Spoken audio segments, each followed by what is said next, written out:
दोस्तों आज के इस वीडियो में हम लोग बेलन का वक्र पृष्ठीय क्षेत्रफल निकालना सीखेंगे।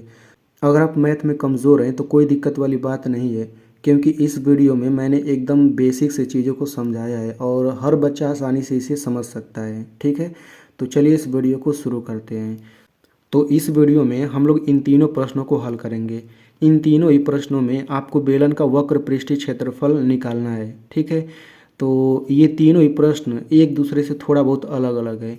इन तीनों को समझेंगे तो इन तीनों में आप लोग कुछ नया नया कॉन्सेप्ट ही सीखेंगे।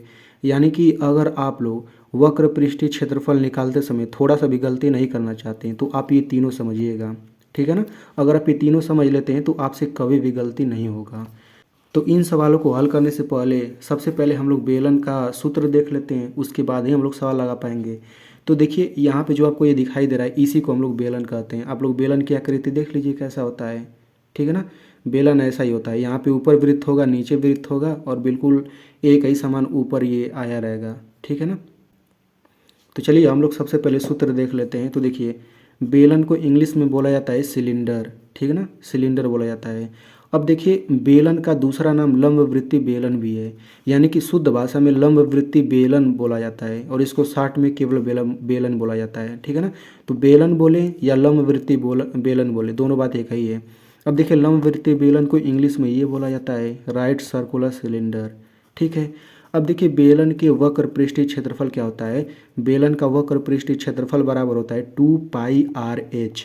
अब इसको इंग्लिश में क्या बोलेंगे, बेलन का वक्र पृष्ठीय क्षेत्रफल को curved surface area of a cylinder. ठीक है, अब यहाँ पे आप लोग समझिए वक्र पृष्ठीय क्षेत्रफल हो गया, वक्र पृष्ठ हो गया, वक्र पृष्ठ का क्षेत्रफल, ये तीनों एक ही चीज़ है, बस बोलने का तरीका अलग है।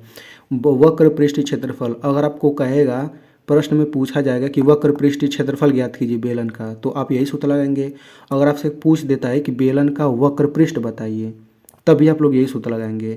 ठीक ना, क्योंकि वक्र पृष्ठ का मतलब भी यही होता है, वक्र पृष्ठ क्षेत्रफल।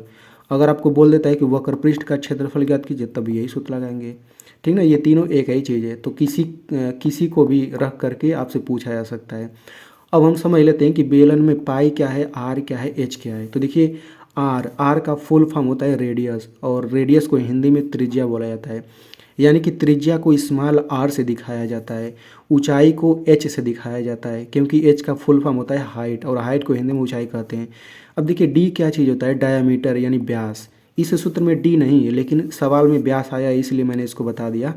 तो व्यास क्या होता है, त्रिज्या का दुगुना व्यास होता है। अब इस सूत्र में पाई भी दिख रहा है, तो पाई क्या चीज़ है, तो देखिए पाई बराबर होता है 22/7। अब देखिए 22 में 7 से अगर हम भाग करें तो 3.14 आता है, मतलब दशमलव के बाद आगे भी आता है, लेकिन हम लोग केवल यही लेते हैं। तो यहाँ पे आप लोग ध्यान दीजिएगा, जब भी आप लोग वक्र पृष्ठीय क्षेत्रफल निकालेंगे तो इस पाई के जगह पे आप हमेशा 22/7 रखेंगे। ठीक ना, केवल इसी सूत्र में नहीं, जिस भी सूत्र में आपको पाई यहाँ पे लिखा रहता है पाई सूत्र में, उसके जगह हमेशा 22/7 रखते हैं। अगर प्रश्न में ये लिख देता है तभी हम लोग सवाल लगाते समय पाई की जगह ये रखेंगे। अगर ये नहीं दिया रहता तो हम लोग हमेशा पाई की जगह यही रखेंगे। एग्जाम्पल के लिए मैं आपको यहाँ पे दिखा दूँ, जैसे इस सवाल में देखिए, सवाल यहाँ पे बोल करके साइड में लिख दिया पाई बराबर 3.14। तो इस सवाल को लगाते समय हम पाई की जगह पे 22/7 नहीं रखेंगे, हमें यही रखना पड़ेगा। समझ में आ गया। लेकिन देखिए इस सवाल में कोष्टक में कुछ नहीं लिखा है, तो हम लोग 22/7 रखेंगे। तो चलिए अब हम लोग पहला सवाल लगाते हैं। तो देखिए ये पहला सवाल क्या है, आप लोग इसे ध्यान से पढ़िए। इसमें बोला जा रहा है किसी बेलन की त्रिज्या 7 सेंटीमीटर तथा ऊंचाई 14 सेंटीमीटर है, तो उस बेलन का वक्र पृष्ठीय क्षेत्रफल ज्ञात कीजिए। तो देखिए त्रिज्या को हम लोग आर से दिखाते हैं। तो देखिए यहाँ पे त्रिज्या 7 सेंटीमीटर है, तो त्रिज्या को आर से दिखाते हैं, तो हम लोग यहाँ पे लिखेंगे आर बराबर कितना, 7 सेंटीमीटर, कामा लगा दीजिए। ऊंचाई कितना है, 14 सेंटीमीटर, तो ऊंचाई को एच से दिखाते हैं, तो एच बराबर ये हो जाएगा 14 सेंटीमीटर। ये दोनों दे दिया है तो हम लोग यहाँ पे लिख लेंगे। हमसे पूछा क्या है, बेलन का वक्र पृष्ठीय क्षेत्रफल।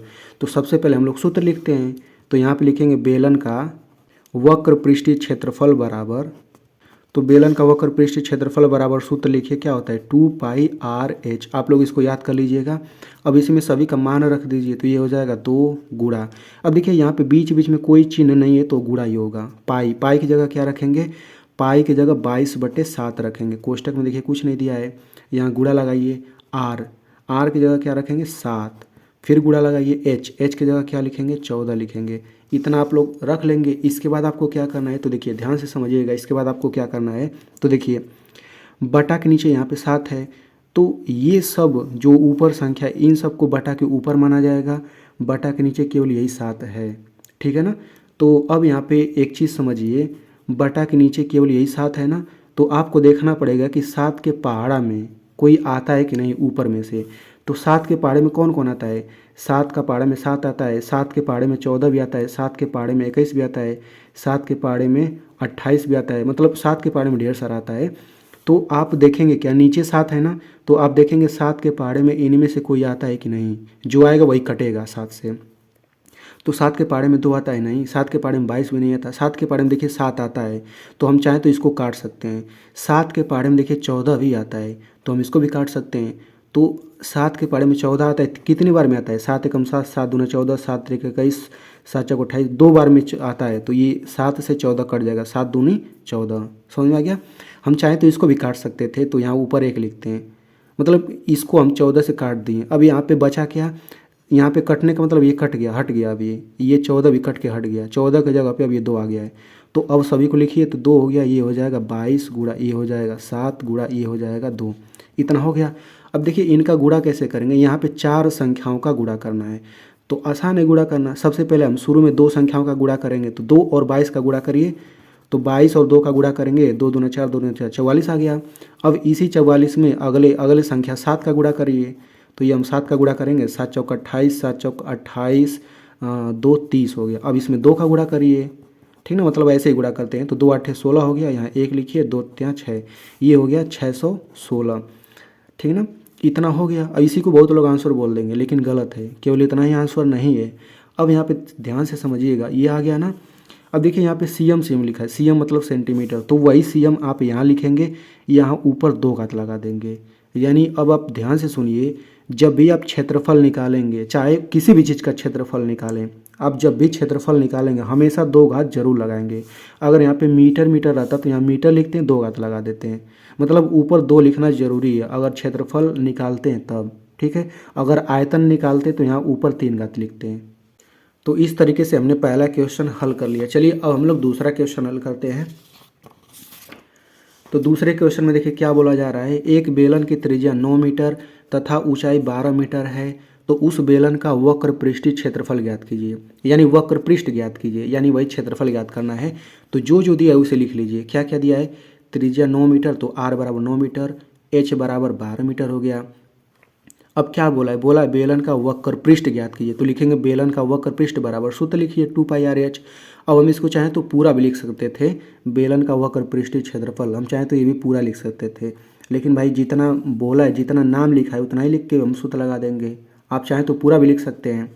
अब इसमें सभी का मान रखिए, देखिए कोष्टक में कुछ नहीं लिखा है ना, तो 22/7 रखेंगे पाई की जगह पे, तो ये 2 हो गया गुणे 22/7 गुणे आर की जगह क्या रखना है 9, गुणे एच की जगह क्या रखना है 12, इतना हो गया।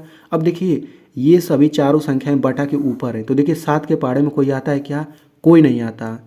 तो अभी हमने एक सवाल पीछे देखा था, उसमें 7 के पहाड़े में कोई आ रहा था, तो नीचे वाला 7 कट गया, लेकिन इसमें नहीं कट पाएगा। तो यहाँ पे 7 के पहाड़े में ऊपर कोई नहीं आ रहा, यानी कोई नहीं कटेगा। तब हम क्या करेंगे, तो देखिए नीचे 7 है ना, तो बटा के नीचे हमने 7 लिख दिया।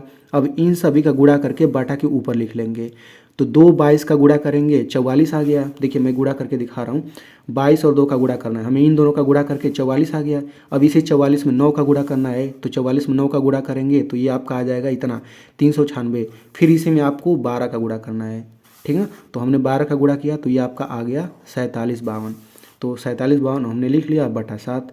अब इसके बाद आपको क्या करना है, देखिए बटा के नीचे 7 है ना, तो 7 से अब इसमें भाग लगाएंगे, तो देखिए हमने 7 से भाग लगा दीजिए। तो 7 यहाँ से भाग जब करेंगे ना, तो ये भाग आता ही जाएगा, कभी कटेगा नहीं, ये कभी नहीं खत्म होगा। देखिए दशमलव के बाद आता ही जा रहा है, आता ही जा रहा है, मतलब कि जब भी आप 7 से भाग लगाएंगे, अगर कटेगा नहीं तो भाग ही लगाना पड़ेगा, तो भाग लगाएंगे तो ये भाग आता ही जाएगा, कभी नहीं कटेगा। तो आपको किसको आंसर बोलना है, तो देखिए दशमलव के केवल 2 अंक तक, दशमलव के बाद 2 अंक ले लीजिए, बस इसी को आंसर बोल दीजिए, बस आगे कुछ नहीं लिखना। आप चाहें तो 3 अंक तक भी ले सकते हैं, लेकिन 2 ही अंक तक बहुत है, तो 0.85 केवल इतना ही तक लिखिए, यही आंसर हो जाएगा, ठीक है। तो देखिए यहाँ पे ये मीटर मीटर लिखा था ना, तो सिंपल यहाँ पे हम ये मीटर लिखेंगे, ऊपर 2 घात लगा देंगे क्योंकि क्षेत्रफल निकल रहा है। तो ये हमारा हो जाएगा आंसर। मैं आपको लास्ट में एक सवाल भी दूंगा, ठीक है। चलिए अब हम लोग ये लास्ट क्वेश्चन हल करते हैं, तीसरा क्वेश्चन। तो देखिए इस क्वेश्चन में क्या बोला जा रहा है, बोला जा रहा है किसी बेलन का व्यास, देखिए यहाँ पे व्यास दे दिया है, कोई दिक्कत नहीं, व्यास 16 सेंटीमीटर है तथा ऊंचाई 21 सेंटीमीटर है, तो उस बेलन के वक्र पृष्ठ का क्षेत्रफल ज्ञात कीजिए।